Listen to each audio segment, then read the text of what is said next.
A mind so strong that it terrifies others is not built by accident. It is shaped through pressure, conflict, silence, discipline, and the courage to choose the harder path every single day. When Machiavelli spoke about power, he was never speaking about muscles, armies, or weapons. He was speaking about the mind, the only battlefield where true dominance is born. If you want a mind that intimidates, that unsettles people, that forces them to rethink who they're dealing with, you must first accept that strength is not comfortable. It is earned in the places where most people refuse to go. People fear what they cannot predict, and a strong mind is unpredictable because it is controlled. It does not react. It does not show frustration. It does not collapse under pressure. It moves with purpose, sees through illusions, and recognizes manipulation before it even begins. A weak mind is loud. A weak mind explains itself. A weak mind needs validation, applause, reassurance. A strong mind does not. A strong mind operates in silence, allowing others to underestimate it until the moment it chooses to reveal its true depth. Machiavelli would tell you that if you want power, you must master the art of appearing calm, even when the world shakes. The moment you let others know what bothers you, you hand them a weapon. A strong mind gives nothing away. When people cannot read you, they become uneasy. When they cannot predict you, they become intimidated. When they cannot control you emotionally, they fear you. To build such a mind, you must train yourself to detach from the noise around you. People will try to provoke you, disrespect you, lure you into pointless arguments, or pull you into their chaos. The strong mind rises above all of this. It does not react to insults. It does not respond to petty behavior. It does not chase approval or try to impress. It understands that attention is not a currency of psychology. It is the currency of the insecure. Instead of seeking to be liked, you focus on being effective. Instead of talking, you observe. Instead of reacting, you evaluate. People fear someone who thinks before they speak, who listens more than they explain, who watches quietly while others expose themselves. Silence is not emptiness. It is strategy. Machiavelli believed that the strongest individuals are those who know when to reveal their thoughts and when to hide them. Most people speak without thinking. A strong mind thinks without speaking. This simple difference changes everything. It gives you control over your image, your energy, and your influence. When you speak less, your words carry weight. People lean in when you finally decide to speak. They wonder what you're thinking. They feel the tension of your restraint. They respect your boundaries even if they don't understand them. But inner strength begins even deeper. A terrifying mind is built through discipline. The world today is designed to weaken you through distraction. Everything tries to grab your attention, scatter your focus, drain your willpower, and soften your resolve. A mind that bows to distraction can never rise to power. You must build routines that demand consistency even when you don't feel motivated. You train your mind the way warriors train their bodies: repetition, pressure, consistency, and endurance. You read deeply. You study strategy, psychology, human nature. You learn how people think. What drives them, what triggers them, what motivates them, and what scares them. When you understand minds, you stand above them. A strong mind also requires emotional mastery, not denial, not suppression, but control. Anger is not your enemy. Losing control to anger is. Fear is not your enemy. Surrendering to fear is. Doubt is not your enemy. Allowing doubt to paralyze you is. Machiavelli knew that the most powerful individuals were not the ones with the sharpest swords, but the ones who stayed calm under betrayal, rejection, loss, or pressure. When something hurts you, you analyze it. When something threatens you, you strategize around it. When something pushes you, you lean into it. When others collapse under emotional storms, you stand firm. This terrifies people because they cannot imagine how you remain unshaken. To build such a mind, you must cut off the habits that weaken your mental power. Stop explaining your intentions. Stop seeking approval. Stop trying to convince others of your worth. Stop sharing every detail of your plans. Stop reacting emotionally to criticism or disrespect. Instead, you observe people's behavior and draw conclusions quietly. The less you say, the easier it becomes to understand who is real and who is pretending. When you don't reveal your weaknesses, others can't attack them. When you don't expose your insecurities, others can't manipulate them. When you don't reveal your desires, others can't lure you away from your path. A mind that terrifies people is not cruel. It is deeply self-controlled. It sets boundaries without apology. It removes toxic people without hesitation. It chooses long-term strategy over short-term pleasure. It cultivates the ability to endure solitude without feeling lonely. Most people are terrified of being alone with their thoughts. A strong mind uses solitude to sharpen itself. You reflect. You analyze your mistakes. You refine your principles. You gain clarity. You become comfortable being your own advisor. When you no longer need anyone to think for you, you become unstoppable. Machiavelli would also tell you that a strong mind understands human nature without hating it.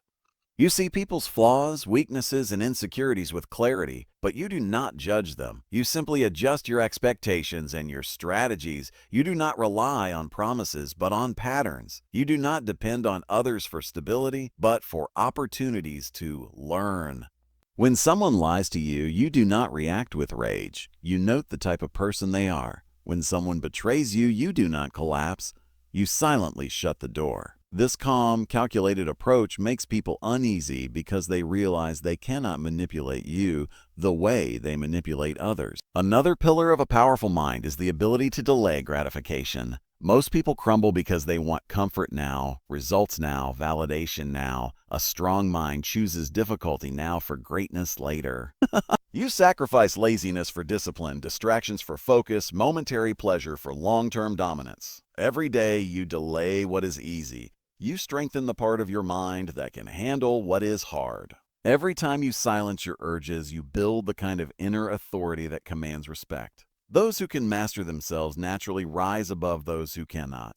But perhaps the most terrifying feature of a strong mind is its resilience. People fear someone who cannot be broken. When life brings you pain, you grow harder. When life brings you betrayal, you grow wiser. When life brings you failure, you grow smarter. You turn obstacles into stepping stones. You turn losses into lessons. You turn rejection into redirection.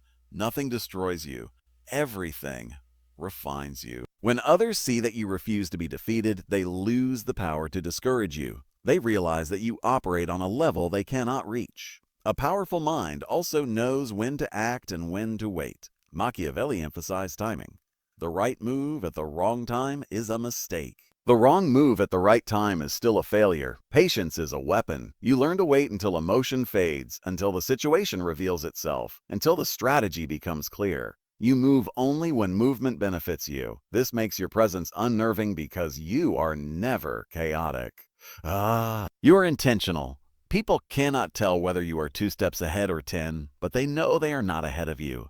Your energy becomes harder to access. Not everyone gets your time. Not everyone has your trust. Not everyone receives your attention. You become selective. This scarcity makes you valuable. And when you are valuable, you are respected, even feared, without having to demand it. A strong mind does not chase people. It attracts through discipline, purpose, clarity, and silence. Finally, to build a mind that terrifies others, you must commit to becoming someone who cannot be moved easily. You become the person who thinks deeply, acts deliberately, and speaks rarely. You do not crumble under pressure. You do not lose control. You do not seek validation. You do not get consumed by emotion. You operate by principles, not impulses. You live with intention, not aimlessness. You choose long-term power over short-term comfort. People fear what they do not understand, and a truly strong mind is something most people will never understand. In the end, building a terrifying mind is not about dominating others. It is about mastering yourself so completely that others sense the difference in your presence. They feel your discipline. They feel your clarity. They feel your control. They feel your silence. They feel your power. And they know, without you having to say a word, that they are standing in front of someone who cannot be shaken, manipulated, or broken. That is the mind Machiavelli admired. That is the mind that changes everything. That is the mind you are capable of building.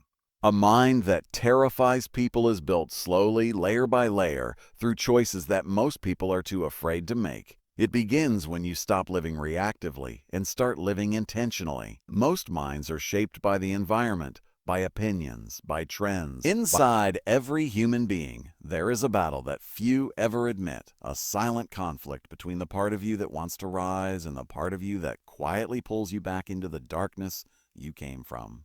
Sigmund Freud believed that humans are not simply driven by the desire to live, grow, love, or improve. He believed that deep within us there is another force, primitive, unconscious, and often invisible, that pushes us toward behaviors that destroy us, sabotage our progress, and make us repeat the same painful patterns again and again. And the most shocking truth is that this self-destructive drive isn't a mistake. It exists for a reason.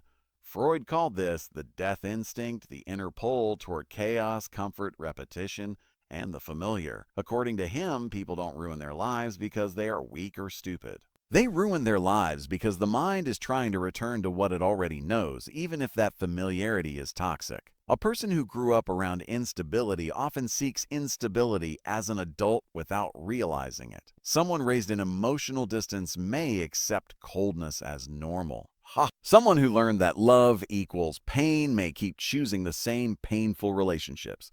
It is not the conscious mind that chooses this. It is the unconscious recycling old wounds because the mind finds safety in what it understands. Freud believed the unconscious mind has only one goal: to reduce tension by repeating what is familiar. So people recreate their childhood struggles in adulthood not to suffer, but because their mind is programmed to replay the same emotional script again and again, hoping this time the ending will be different. That is why so many people date the same kind of person, fall into the same bad habits, or sabotage success right when it arrives. Their unconscious is trying to resolve an old story through repetition, but in the process, they end up hurting themselves. Self-destruction also comes from another force Freud identified: repression. Humans bury the emotions they are not ready to face. Anger, sadness, guilt, shame, desire, these get buried deep, but they don't disappear. Like steam in a sealed container, repressed feelings eventually burst out through destructive behaviors.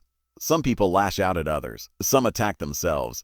Some numb their pain through addictions. Some sabotage opportunities. Some stay stuck in cycles of procrastination, fear, or isolation. The destruction is simply the mind expressing what it cannot say directly. Freud believed that everything we avoid eventually returns with more force. If you avoid confrontation, the pressure builds until you explode.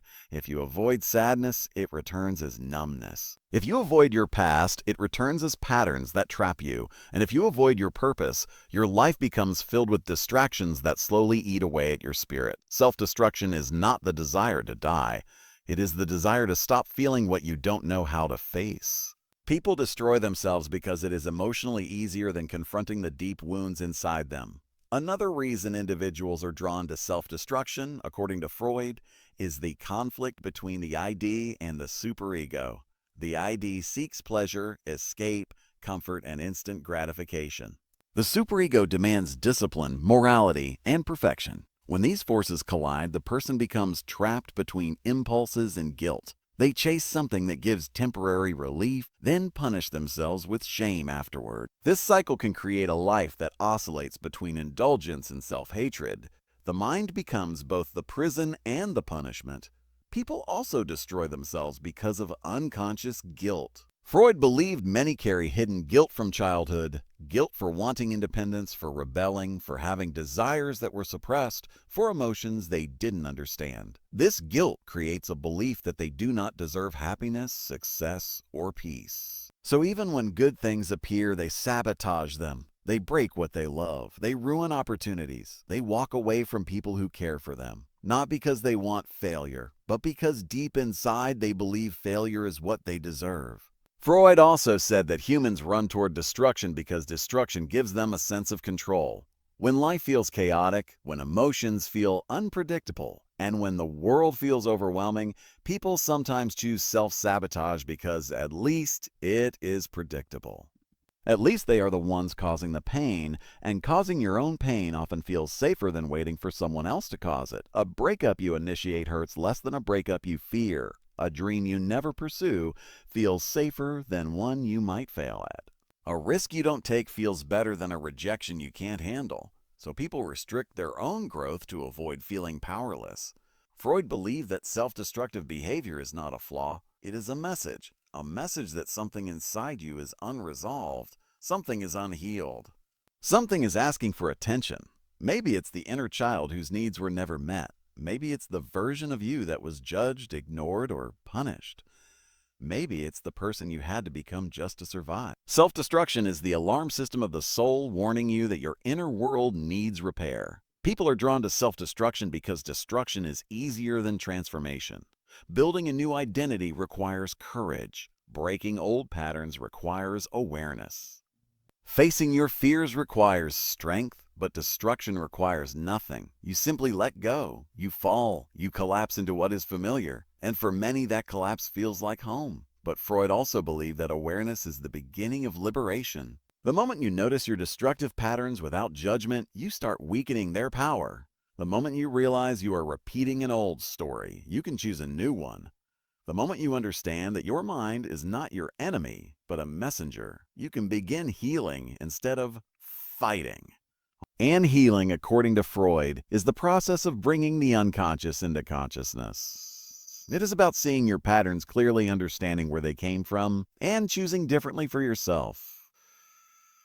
You begin by noticing your impulses, the sudden urge to ruin a good relationship, the need to withdraw when things go well, the hunger for distractions when work gets stressful, the craving for old habits when you feel lonely or afraid. Instead of acting automatically, pause and ask, what is this urge protecting me from? What emotion am I trying to avoid?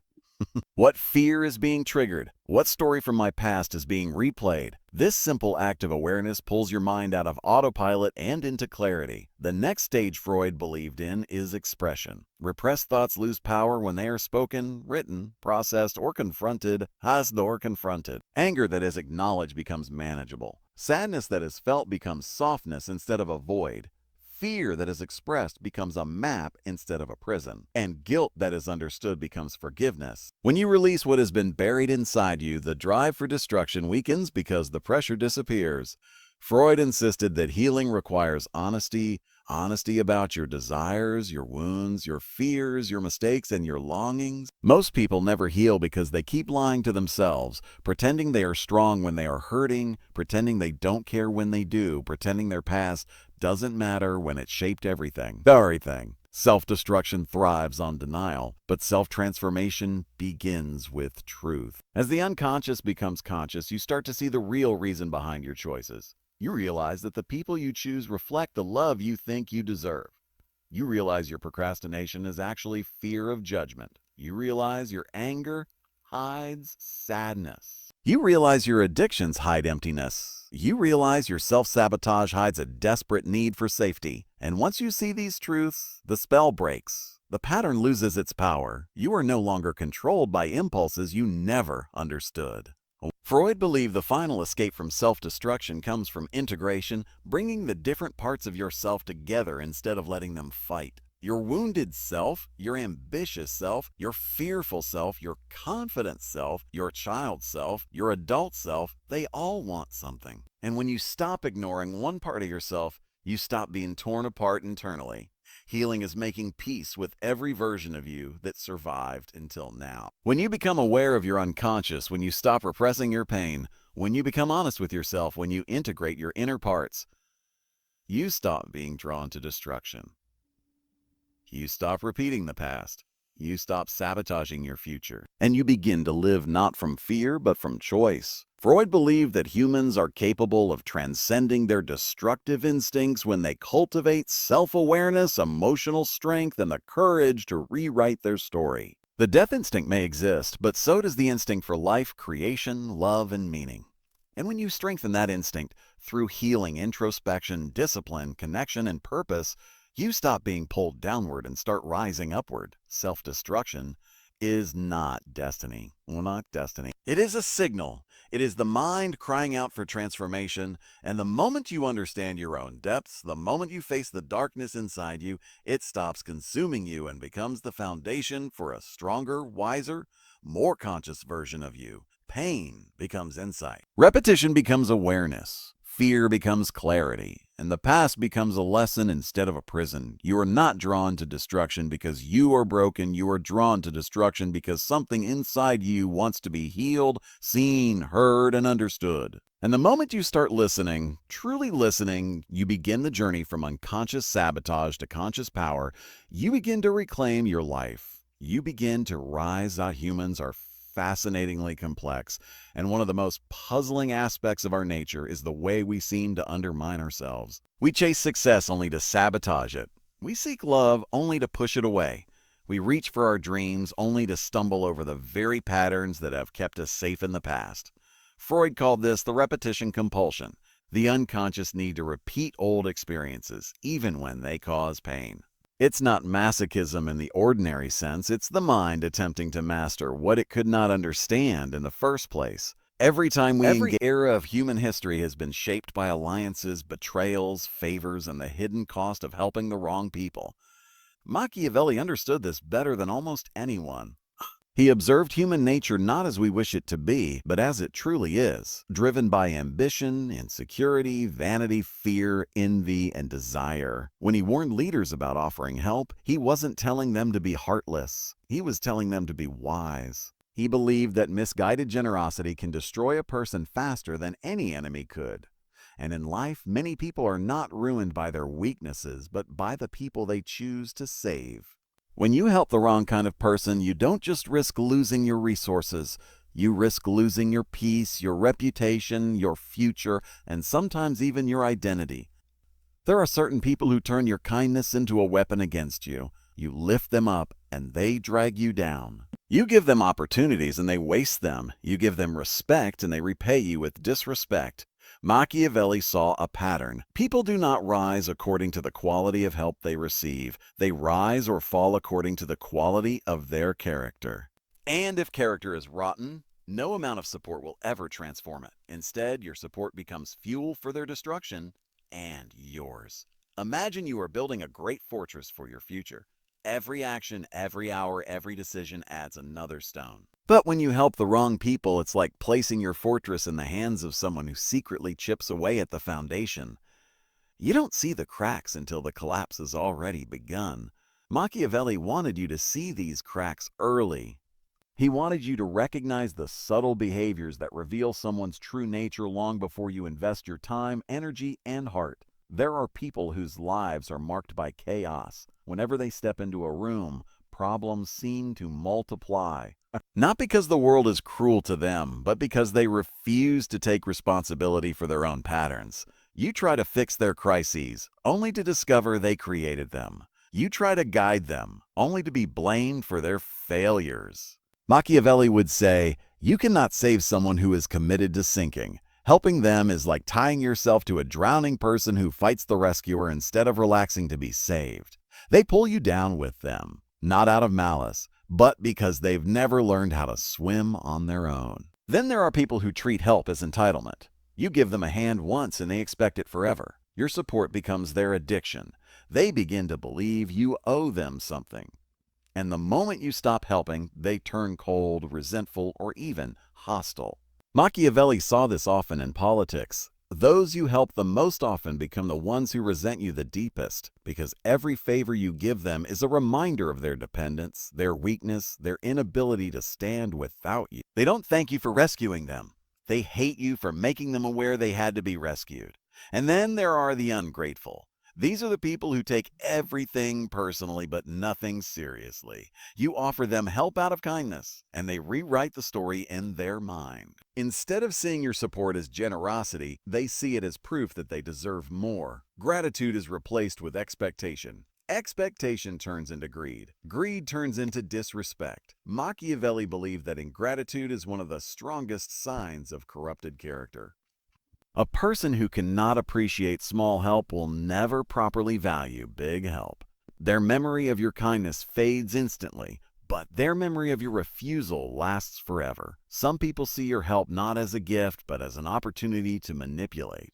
They smile, they thank you, they act humble, but deeply they believe they've discovered a weakness in you, your compassion, and they will exploit that compassion as long as you allow. Machiavelli warned that kindness without boundaries becomes a signal to predators. They will drain you, flatter you, guilt-trip you, and use your sense of loyalty against you. And the more you help them, the more they will demand. Your energy becomes their currency. Your time becomes their safety net. But your sacrifice is never enough for someone whose strategy is to keep you invested through emotional manipulation. There are also those who confuse problems with identity. Their entire personality is built around being a victim. They don't want solutions, they want sympathy. They don't want to rise, they want to complain. They don't want to grow, they want attention. If you offer solutions, they reject them. If you offer advice, they ignore it. And if you stop helping, they accuse you of abandoning them. These are the people Machiavelli warned about. Those who use helplessness as a form of power, those who gain a sense of importance by being the center of crisis. Helping them doesn't solve anything. It only feeds the cycle that defines their lives. Another type is the secretly envious. These are the most dangerous of all. They come to you for help, but deep inside they resent the fact that you are in a position to help them.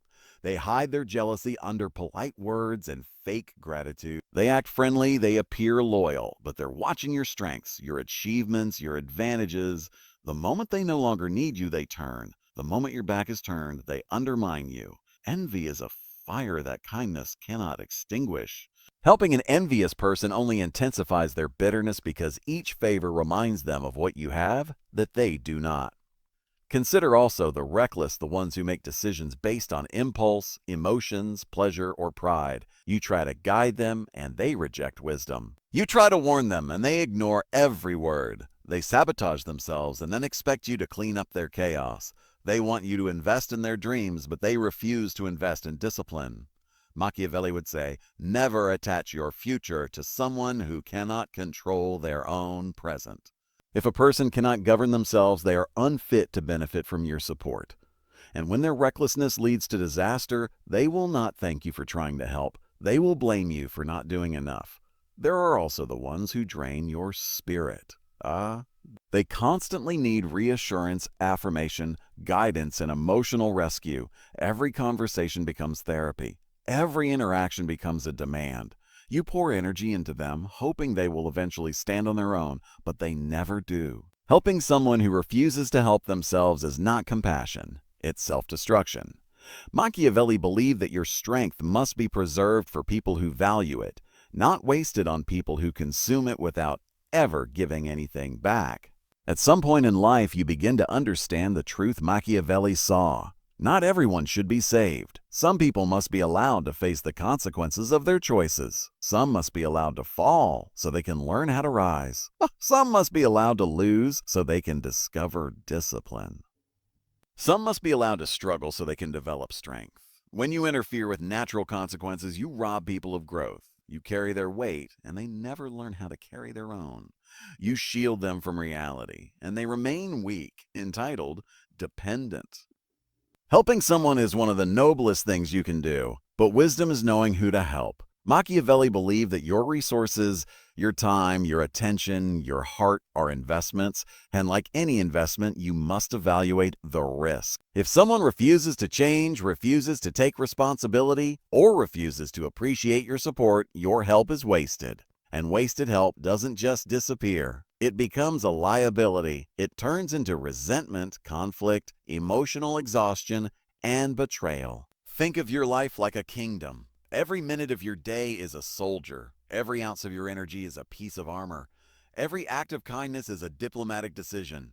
If you send your soldiers to defend someone who constantly starts wars, your kingdom weakens. If you give your armor to someone who refuses to protect themselves, you become vulnerable. And if you offer loyalty to someone who cannot be trusted, you invite an enemy into your gates. The most powerful people in history were not powerful because they helped everyone. They were powerful because they helped the right people, those who valued the help, those who could grow from it, those who were loyal, disciplined, grateful, and capable. Helping the right person creates strength. Helping the wrong person creates danger.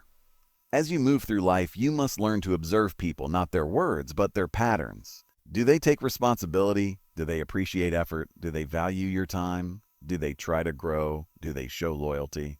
Do they create stability? Do they live with discipline? These traits reveal whether someone is a good investment for your help or a hidden threat waiting to unfold. In the end, Machiavelli wasn't discouraging kindness, he was redefining it. Real kindness is not giving someone everything they ask for. Real kindness is empowering those who are ready, willing, and capable of using your support to build something meaningful. Real kindness is refusing to waste your strength on those who are committed to their own destruction. Real kindness is protecting your energy so you can give it to those who truly deserve it. Life is too short to be drained by people who refuse to carry their own weight. It is too precious to be poured into people who do not appreciate it. And it is too important to be shaped by people who will repay your help with resentment. Your future depends not just on who you help, but on who you refuse to help. Machiavelli's wisdom is simple. Be generous, but be selective. Be kind, but be strategic.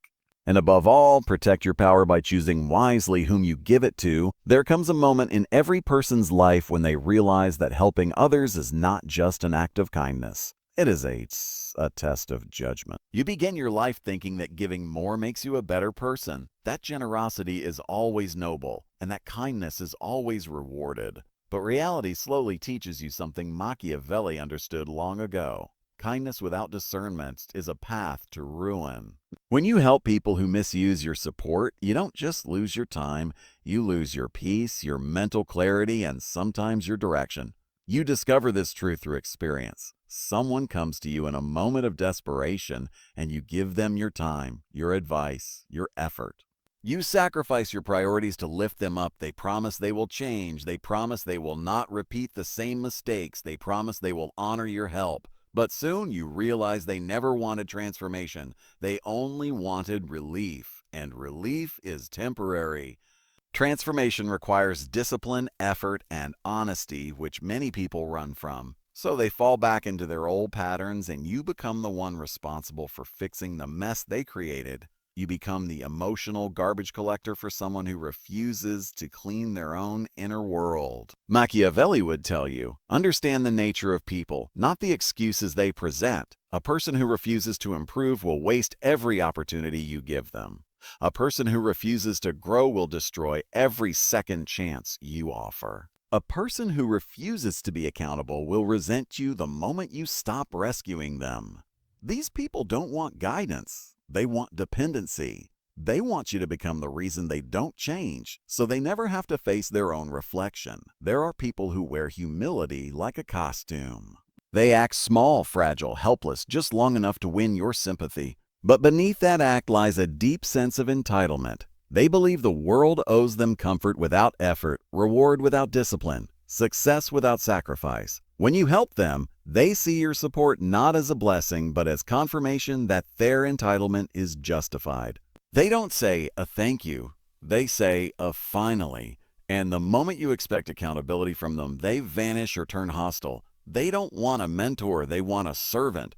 As you expand your life, your goals, your dreams, you will realize that not everyone around you celebrates your growth. Some people actually fear your progress because every step you take forward reminds them of how stagnant they are. They pretend to admire you, but inside, they carry a quiet bitterness. And when such a person asks for your help, they are not asking for improvement. They are asking to be lifted just high enough to compete with you, to feel equal, to soothe their ego. But the moment they no longer need you, they push you aside and pretend they rose on their own. Machiavelli called this the most predictable betrayal.